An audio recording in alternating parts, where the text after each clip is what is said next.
I think when we talk about consumers, right, their demand is actually growing and their preferences are changing. Everyone these days wants to do things through app and use kind of smart technologies. So I think that is the area where telecom or digital itself can play very important strategic role to be a kind of catalyst to make that process happen across the board in Jamaica. There are two major areas maybe I will talk in terms of the help or possible support we could get from the government. One is obviously spectrum and spectrum-related fees, and I know that those discussions are taking place, right? The second thing is going to be possibly, if we're talking about the future, we definitely want to act and move hand in hand with the government as a strategic partner to bring new technologies like 5G.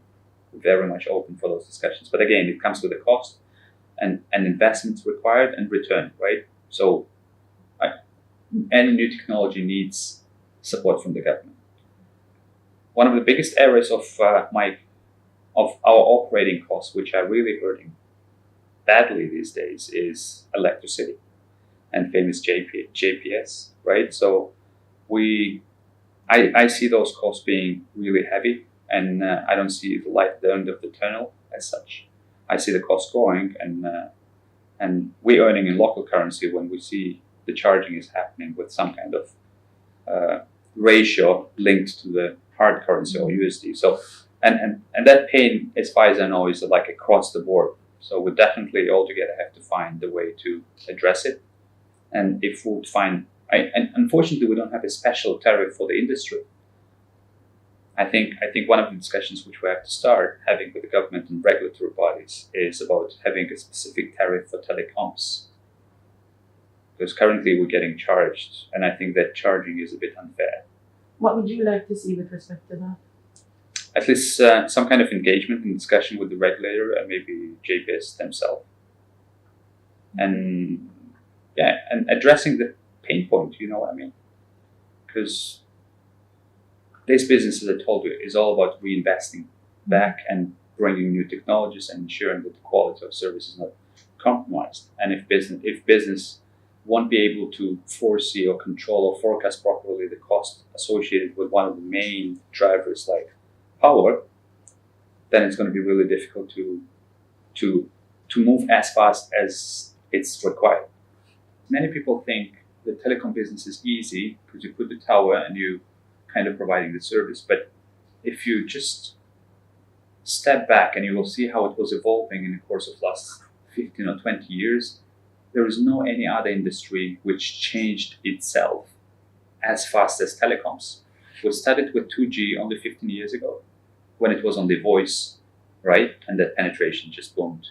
Then we launched 3G, and nobody remembers 3G now. We're all talking about 4G, and everyone wants to forget 4G, even not being able to consume it, and we're dreaming about 5G. And it all happened in 5 years. If you take banking industry, for example, what changed there?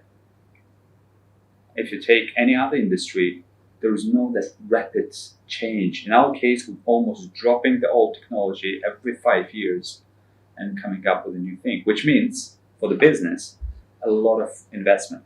This business is about continuing investing, right? So Digicel is, I believe, one of the engines in the economy here, because we're providing connectivity and we're making economy to,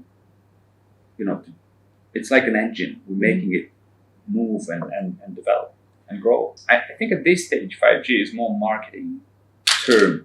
If you're gonna ask any regular consumer or any advanced corporate house why they need 5G, I don't think we will hear any proper answer why we need it. 5G definitely has a lot of advantages, right? And I'm not saying that technology is not good. It's definitely next generation technology.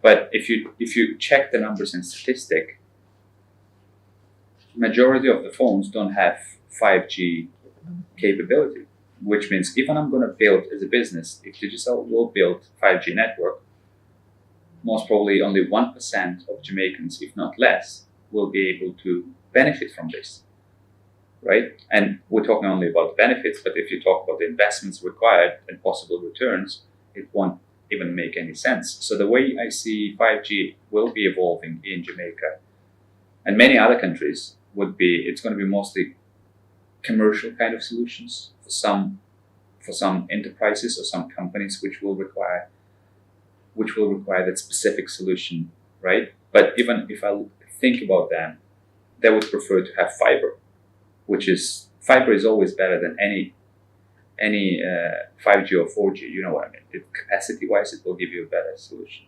When you need mobility, then it will come with 5G. But again, 5G operates or works in specific spectrum, which doesn't give you a wide coverage, which means it's almost Wi-Fi coverage.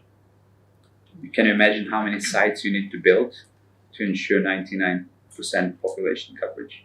So is it that we're just talking about something that's just way off in the future then? I think it will come. Is it going to be for mass? I'm not sure. Even in states, right? There are only a few streets you can enjoy 5G. It's not carpet coverage. That's what we say. It's like patchy coverage. Mm-hmm. Okay, so 5G will come. And many operators, including ourselves, possibly going to be talking about launching 5G. But it's... But from where we are, and with the infrastructure that we now have, you don't envisage that we have that level of coverage or provision in a 5 to 7 year period. Things are moving fast. If you're talking about 5-7 years, we're definitely going to have 5G and maybe that coverage is going to be nice. But if you're talking in perspective of 12 to 24 months, right, then I'm just saying I'm trying to manage the expectations, right? Yeah. Do we want to launch 5G? For sure. But then the question comes, for whom we want to launch 5G? Just to tick the box? Or we know exactly some segment or some industry or some customers who really need that to make their life easier? Like the producers, the commercial businesses, those would be in line of receiving it first in terms of that's what you'd be pushing it to. You As a can market segment. You can do it on 4G with HD quality.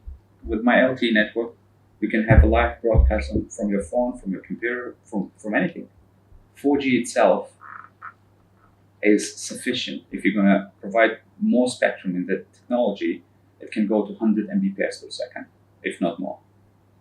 And 100 Mbps upload and downlink is like more than sufficient to broadcast anything you want, right? So, but yeah, 5G is going to be 10 times more.